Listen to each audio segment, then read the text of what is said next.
Class 12 UP board के प्यारे विद्यार्थियों, स्वागत है आप सभी का शिवम लेक्चरर में। साहित्यिक हिंदी का पेपर है जो यूपी बोर्ड एग्जाम 2026 के लिए सबसे ज़्यादा महत्वपूर्ण है। मेरे प्यारे बच्चों, पूरा पेपर एकदम अच्छे से आंसर के साथ आपको बताने वाले हैं। सेम ऐसा ही पेपर आपके बोर्ड एग्जाम 2026 में पूछा जाएगा, तो आप लोग वीडियो को पूरा अंत तक देखिएगा। यदि आप वीडियो को पूरा अंत तक देखते हैं तो मैं गारंटी से कह सकता हूँ कि आप 100 में 95 प्लस अंक जरूर लेकर आओगे। समय 3 घंटे 15 मिनट का होता है मेरे प्यारे बच्चों, और पूर्णांक होता है 100 का। यहाँ पर थोड़ा सा निर्देश देख लेते हैं। प्रारंभ के 15 मिनट परीक्षार्थियों को प्रश्न पत्र पढ़ने के लिए निर्धारित है। इस प्रश्न पत्र में 2 खंड हैं, दोनों खंडों के सभी प्रश्नों के उत्तर देना अनिवार्य है। तो सभी लोग वीडियो को लाइक करेंगे, चैनल पर नए होंगे चैनल को सब्सक्राइब करेंगे, शेयर करेंगे। चलिए वीडियो को शुरू करते हैं। सबसे पहले खंड खा, इसमें प्रश्न नंबर 1 का है, मुंशी इंसा अल्लाह खां की रचना है।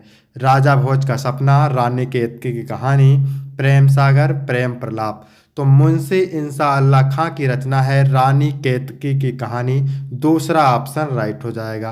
प्रेम प्रलाप भारतेंद्र हरिश्चंद्र की रचना है, याद रखिएगा।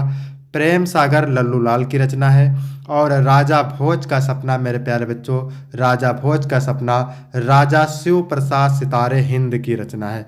अगर आपको इसका पीडीएफ चाहिए मेरे प्यारे बच्चों तो डिस्क्रिप्शन में टेलीग्राम की लिंक मिल जाएगी, वहां से टेलीग्राम ज्वाइन करेंगे, आपको पीडीएफ भी मिल जाएगा। इसके बाद प्रश्न नंबर 1 कक्षा है मेरे प्यारे बच्चों, भारतेंद्र युग के लेखक नहीं है। तो भगवत शरण उपाध्याय, प्रताप नारायण मिश्र, बालकृष्ण भट्ट, प्रेम घन।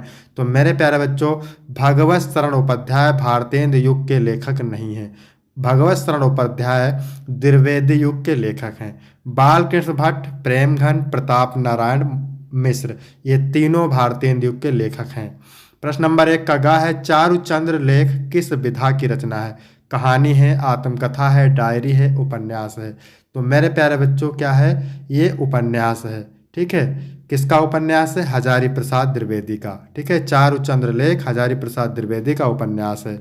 इसके बाद मेरे प्यारे बच्चों अगला प्रश्न है, लक्ष्मीपुरा रिपोर्टार्ज के लेखक हैं। विष्णु प्रभाकर हैं, राहुल सांकृत्यायन हैं, शिवदान सिंह चौहान हैं, जैनेन्द्र कुमार हैं। शिवदान सिंह चौहान लक्ष्मीपुरा रिपोर्टार्ज के लेखक हैं, शिवदान सिंह चौहान। इसके बाद प्रश्न नंबर 1 का अंगा है, हिंदी का प्रथम मौलिक नाटक है। नहुष है, कंकाल है, परीक्षा गुरु है, गबन है। तो हिंदी का प्रथम मौलिक नाटक है नहुष। क्या है, नहुष।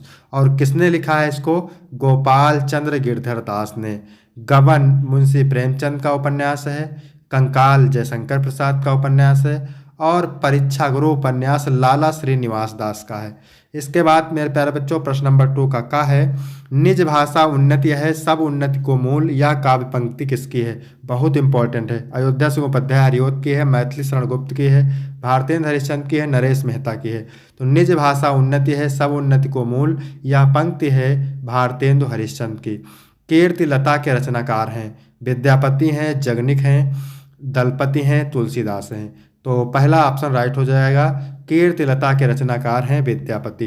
इसके बाद अगला प्रश्न है, वैदेही वनवास रचना किसकी है। राम नरेश त्रिपाठी की है, श्रीधर पाठक की है, अयोध्या सिंह उपाध्याय हरिओत की है, महावीर प्रसाद द्विवेदी की है। तो वैदेही वनवास अयोध्या सिंह उपाध्याय हरिओत की रचना है। वैदेही वनवास ठेठ हिंदी का ठाठ, ये भी रचना है अयोध्या सिंह उपाध्याय हरिओत की। अगला है, भारतेंदु ने स्त्री शिक्षा से संबंधित किस पत्रिका का प्रकाशन किया था। हरिश्चंद्र चंद्रिका का, हंस का, कविवचन सुधा का, बाला बोधनी का। तो मेरे प्यारे बच्चों यहाँ पर आप देख सकते हैं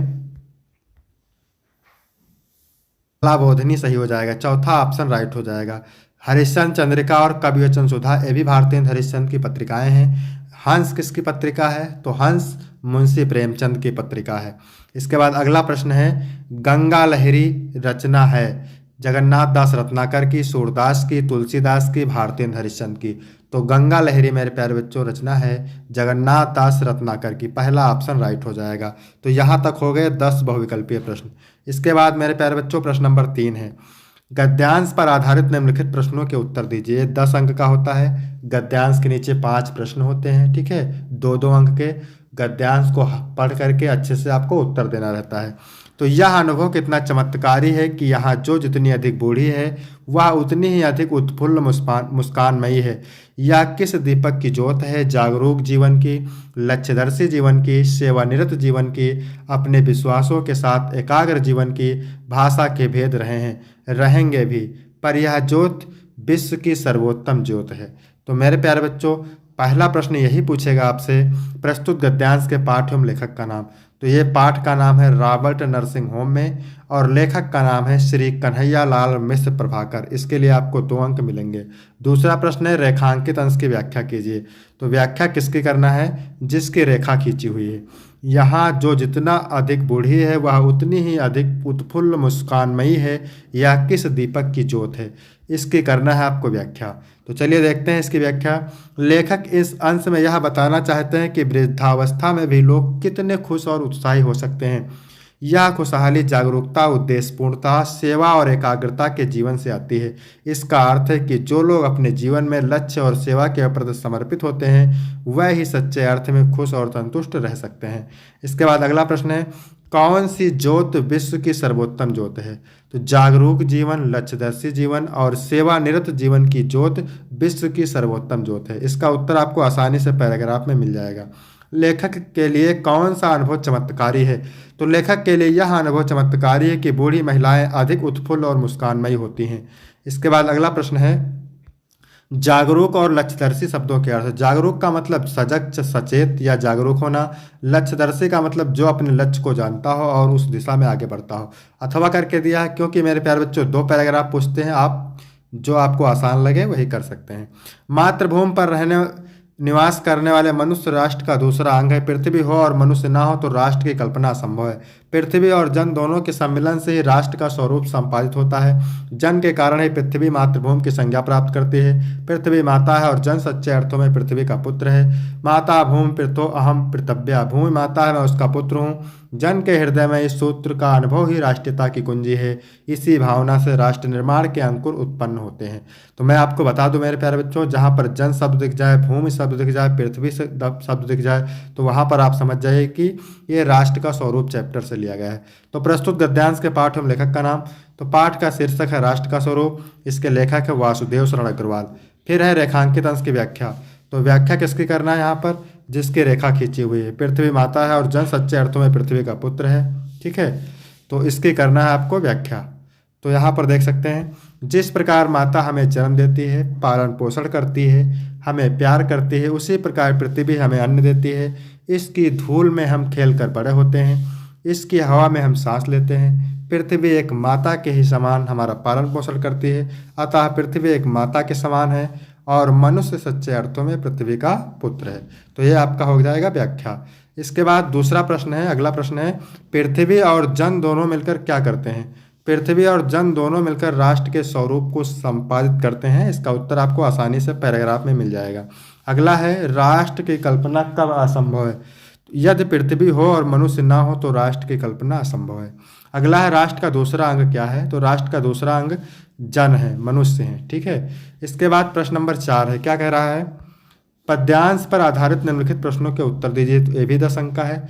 कोई प्यारा कुसुम कुमला गेह में जो पड़ा हो तो प्यारे के चरण पर ला डाल देना उसी को। यों देना ये पवन बतला फूल सी एक बाला, मलाना हो कमल पग को चूमना चाहती है। तो ये पैराग्राफ आपने पढ़ा होगा। ये पवन दूत का पाठ से लिया गया है और कवि का नाम है अयोध्या से गोपध्याय हरिओर। फिर है रेखांकित अंश की व्याख्या। ठीक है, तो मैं आपको पूरी व्याख्या यहाँ से बता देता हूँ। देखिए, रेखांकित अंश की व्याख्या हरिंग डालना है। हे पवन, राधा कहती है, पवन कृष्ण के घर पहुंचकर यदि कोई मुरझाया हुआ सुंदर फूल वहां पड़ा मिल जाए तो उसे प्रिय कृष्ण के चरणों में लाकर रख देना। इस प्रकार तुम उन्हें बता देना कि इसी फूल की तरह विरह में मुरझाई हुई एक तरुणी राधा आपके कमल समान कोमल चरणों को चूमना चाहती है। शायद उस मुरझाए फूल को देखकर ही उन्हें मेरी याद आ जाए। इसके बाद अगला प्रश्न है, राधा पवन दूतिका से मुरझाए हुए पुष्प को कहाँ डाल देने के लिए कह रही है? तो राधा पवन दूतिका से मुरझाए हुए पुष्प को श्री कृष्ण के चरणों में लाकर डाल देने के लिए कह रही है।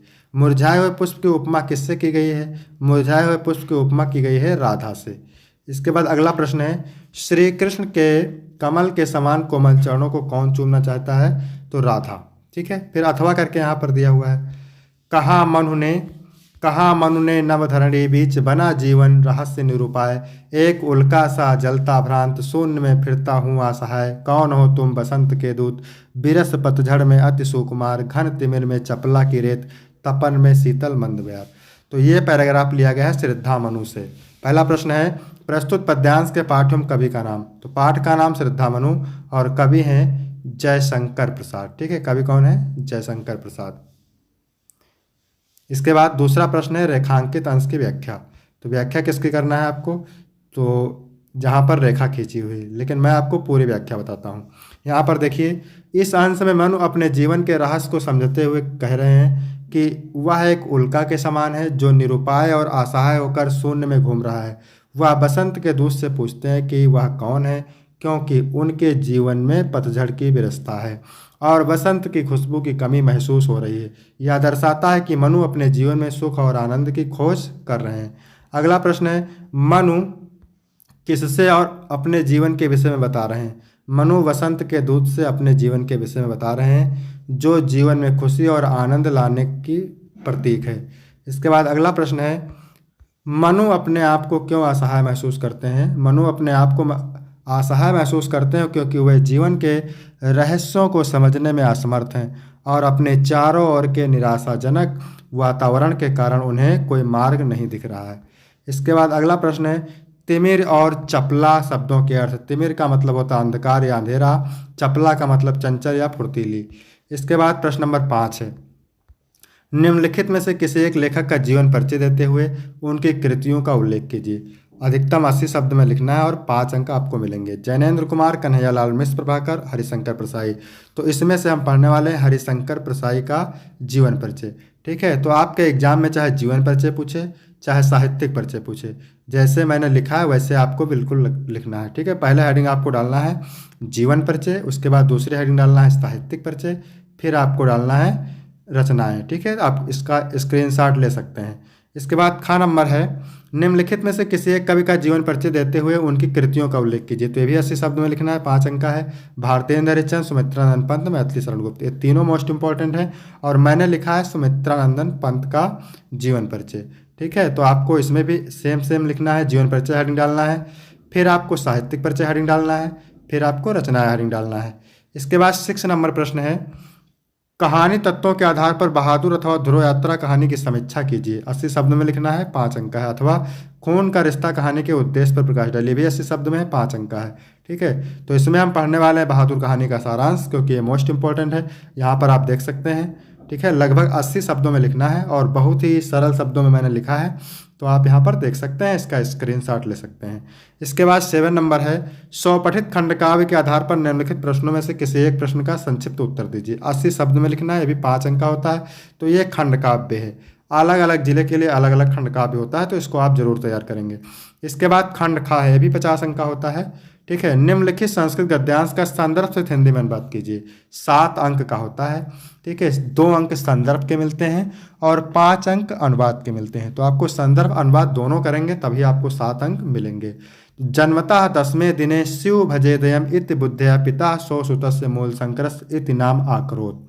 ठीक है, जन्म के 10वें दिन या शिव को भजने वाला हो, इस विचार से पिता ने अपने पुत्र का नाम मूलशंकर रखा। 8वें वर्षे चा उपनयन संस्कार आक्रोध और 8 वर्ष में इसका उपनयन संस्कार किया। 13 वर्ष प्राप्तवते अस्मे मूल संकरस्य पिता शिव रात्रि व्रत आचुरतम आकथेत। 13 वर्ष की अवस्था प्राप्त करने पर पिता ने शिवरात्रि का व्रत करने के लिए कहा। पिता आज्ञानुसारम मूलशंकरम सर्व अपि व्रत विधानम अकरोत्। पिता की आज्ञानुसार मूलशंकर ने व्रत का संपूर्ण विधान किया। तो ये चैप्टर लिया गया है महर्षि दयानंदा से, इसको ध्यान रखिएगा, मोस्ट इंपॉर्टेंट है, हमेशा पूछा जाता है।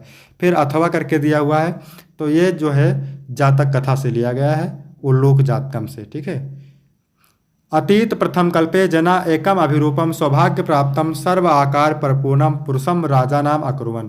बीते हुए प्रथम कल्प में लोगों ने एक सौभाग्यशाली सभी आकृति से परिपूर्ण पुरुष को राजा बनाया। चतुष्पदा आप सन्निपत्त एकम सिंहम राजा नाम अकुर्वन्। चौपायों ने भी एकत्र होकर के एक शेर को राजा बनाया। शकुनिगड़ा हिमवत् प्रदेशे एकस्मिन् पाषाण तले सन्निपत्त मनुष्योस राजा प्राज्ञते। पक्षियों ने हिमालय प्रदेश के एक विशाल चट्टान पर एकत्र होकर के कहा, मनुष्यों में राजा जाना जाता है तथा चौपायों में भी। अस्माकं पुनरंतरे राजा नास्ते, हमारे बीच राजा नहीं है। अराजको वासो नाम ना वर्तते, राजा के बिना रहना ठीक नहीं है। इसके बाद खा नंबर है, निम्नलिखित श्लोकों का हिंदी में अनुवाद कीजिए। ठीक है, तो भी 7 अंक का है। उदेत सविता त्राम त्राम एवं अस्त एत चा, यानी सूर्य उदय होते समय लाल होता है और अस्त होते समय भी लाल होता है। संपत्तो चा विपत्तो महता एक रूपता, और जो महान पुरुष होते हैं संपत्ति और विपत्ति यानी सुख और दुख में एक समान रहते हैं। सुभाषित रत्नांश से लिया गया है। मत्ता गजेंद्रा हाथी मस्त हो रहे हैं, मुदिता गवेंद्रा साढ़ प्रसन्न हो रहे हैं, वनेश विक्रांतरा मृगेंद्रा और शेर वनों में अधिक शक्तिशाली हो रहे हैं। रम्या नगेंद्रा पर्वत सुंदर हैं, निर्वता नरेंद्रा राजा शांत हैं, प्रकीर्तो वारद्रे सुरेंद्रा और इंद्र बादलों से खेल रहे हैं। तो ये ऋतु वर्णम से लिया गया है। ठीक है, अब यहाँ पर 9 नंबर प्रश्न है, निम्नलिखित में से किन्हीं 2 प्रश्नों के संस्कृत में उत्तर दीजिए। 4 अंक का होता है, 2 प्रश्न करने रहते हैं आपको। इसके बाद 10 का खा और गा है, रस अलंकार छंद से, कुल मिलाकर 6 अंक का होता है। इसका वीडियो आपको जल्दी मिल जाएगा। इसके बाद 11 नंबर प्रश्न है। 9 नंबर, निम्नलिखित में से किसी एक विषय पर निबंध लिखिए। तो ये 9 नंबर का है, मेरा प्रिय खेल, शिक्षा का महत्व, भ्रष्टाचार कारण और निवारण, सादा जीवन उच्च विचार। इसके बाद अगला प्रश्न है, हरे का संधि विच्छेद है। तो हरे का संधि विच्छेद होता है हरे प्लस ए, आपका सा ऑप्शन से हो जाएगा। इसके बाद अगला प्रश्न है, वनेत्र का संधि विच्छेद। तो वने प्लस अत्र क्या होता है, वने प्लस अत्र होता है, बा ऑप्शन से हो जाएगा। फिर है रामश्चलित में संधि है, तो इसमें विसर्ग संधि है, रामश्चलित में विसर्ग संधि है। इसके बाद खा नंबर है, निम्नलिखित में से किसी एक का विग्रह करके समास का नाम। तो आजीवनम में आ उपसर्ग लगा है, अव्ययभाव समास, श्वेतांबरम में बहुब्रीहि समास, महाशय में कर्मधारय समास। फिर अगला प्रश्न है, क्या कह रहा है, अपने क्षेत्र के पार्क को विकसित कराने के लिए नगर निगम के मुख्य उद्यान निरीक्षक को एक पत्र लिखिए, अथवा विद्यालय की वाद विवाद प्रतियोगिता में प्रथम स्थान प्राप्त करने पर अपने छोटे भाई को बधाई है तो एक पत्र लिखिए। तो मोस्ट इंपॉर्टेंट है, इनको आप तैयार करेंगे। इसके बाद अगला प्रश्न है, निम्नलिखित में से किसी एक शब्द के धातु एवं प्रत्ययों का योग स्पष्ट कीजिए। तो क्या है, यहाँ पर देखिए, अभिता, हता में अक्त प्रत्यय, कौन सा प्रत्यय है, अक्त प्रत्यय है। और कृत्वा, कृत्वा में है मतु प्रत्यय, कृत्वा में मतु प्रत्यय है। और दृष्टव्या में दृश्य प्रत्यय है, क्या है, दृष्ट प्रत्यय है, दृश्य शब्द है, दृष्टव्या में दृश्य शब्द है। और तब्यत प्रत्यय है, कौन सा प्रत्यय है, तब्यत। इसके बाद अगला है, निम्नलिखित में से किसी एक शब्द में प्रत्यय लिखिए, यानी श्रवणिया और श्रीमती गुरुता, इसमें आपको प्रत्यय बताना है। तो गुरुता में तल प्रत्यय है, गुरुता में कौन सा प्रत्यय है, तल प्रत्यय है। फिर इसके बाद अगला प्रश्न है, रेखांकित पदों में से किसी एक पद में प्रयुक्त विभक्ति तथा संबंधित नियम का उल्लेख कीजिए। ग्रहम प्रतिगच्छा, तो ग्रहम प्रतिगच्छा इसमें कौन सी विभक्ति है, इसमें है द्वितीय विभक्ति, ग्रहम प्रतिगच्छा में द्वितीय विभक्ति है। ठीक है, रामेण सा सीता वनम आगच्छत, इसमें तृतीय विभक्ति है। अग्नेय स्वाहा, इसमें है चतुर्थी विभक्ति। तो यहाँ तक वीडियो कंप्लीट हुआ। प्रश्न नंबर है 12, क्या है, प्रश्न नंबर 12 है ये वाला। और इसके बाद में ये जो है प्रश्न नंबर 13 है, प्रश्न नंबर 13। और ये लास्ट वाला प्रश्न नंबर 14 है। ठीक है, यहाँ पे प्रश्न नंबर 14 है।